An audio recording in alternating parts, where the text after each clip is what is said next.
Vijay Sethupathi sir வந்து என்ன சொல்லணும்னா, அம்மா புருஷனும் பொண்டாட்டி கொஞ்சம் எழுந்திரீங்க. இது குடும்பங்கள் பார்க்கும் ஷோ. உங்க குடும்பமே பார்க்குற ஷோ இல்ல. நீங்க வந்து ஒரு கட்டத்துல என்ன மறந்துட்டீங்கன்னா, பிக் பாஸ் வீட்ட உள்வாடைக்கு விட்டுட்டு மத்தவங்கள வெளியில விரட்ட வந்த ஓனர் மாரி வேலை பார்த்துக்கிட்டு இருக்கீங்க. சமயத்துல வீட்டு ஓனருக்கே இது நம்ம வீடுதானான்ற டவுட் வந்துருச்சு. ஓகே.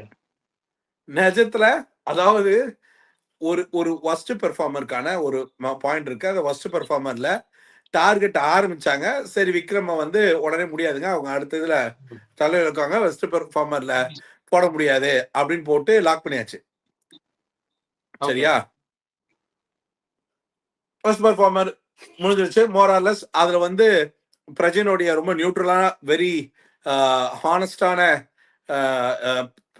சாண்ட்ரா அண்ட் இதுன்னு ரொம்ப நியாயமா நல்லா கேட்டுக்கோ அண்டர்லைன் பண்ணி சொல்லணும்னா ரொம்ப நியாயமா அவர் வந்து ஒருவேளை கான்ல விக்ரம சொல்லியிருந்தா கூட நான் ஒத்துருந்துப்பேன். சரியா? சாண்ட்ராவையும் திவ்யாவையும் ரொம்ப நியாயமா அவர் சொன்னார்ல, அதுவும் அத கூட வைஃப் எடுத்துதான் கொடுக்கணும்ன்ற அதையும் நான் பார்க்கும்போது I was very you know surprise. இவ்வளவு ஐக்கியோட இதுக்குதான் என் தலை திவாகர் தேவை. ஐக்கியவே இல்லாத கூட்டம்னு அதாவது சொல்லிக்கிட்டே இருந்தோம். எனக்கு என்னமோ அந்த ஆள் சொன்னதுதான் கரெக்ட் போல் இருக்கு. ஐக்கியவே இல்லாத கூட்டம் எப்படி சார் இருந்தது? பிரஜின் வந்து இப்ப அவங்க 2 பேர் சொன்னா, அதாவது தான் சொந்த வைஃபே வந்து வொர்ஸ்ட் பெர்ஃபார்மன்ஸ் சொன்னது உங்களுக்கு எப்படி இருந்தது பாக்க? எதுக்காக அதையே சொல்லியிருப்பாங்க? அவரு இல்ல இது உங்க பிளானாவே இருந்தாலும் அது அந்த ஷோலயே எங்க 2 பேரும் சொல்லிடுன்னு சொல்லக்கூடிய அளவுக்கு ஏன்டா இப்படி ஓபனா பண்றீங்கன்ற மாதிரி இருந்தது. சரிடா நீங்க வந்து சரிடா சொல்லல தெரிஞ்சு போச்சு நீ தானே அப்படின்ற மாதிரி. இப்ப நீ வந்து என்ன சொல்ல வர, கரெக்டா நீயா சொந்தமா யோசிச்சு இவங்க 2 பேரும் வொர்ஸ்ட் பெர்ஃபார்மர்னு சொல்ல போற. அதுக்கு வந்து அது வந்து நீ வந்து ரொம்ப நியூட்ரலா விளையாண்டுன்னு வேற ரிஜிஸ்டர் பண்ற.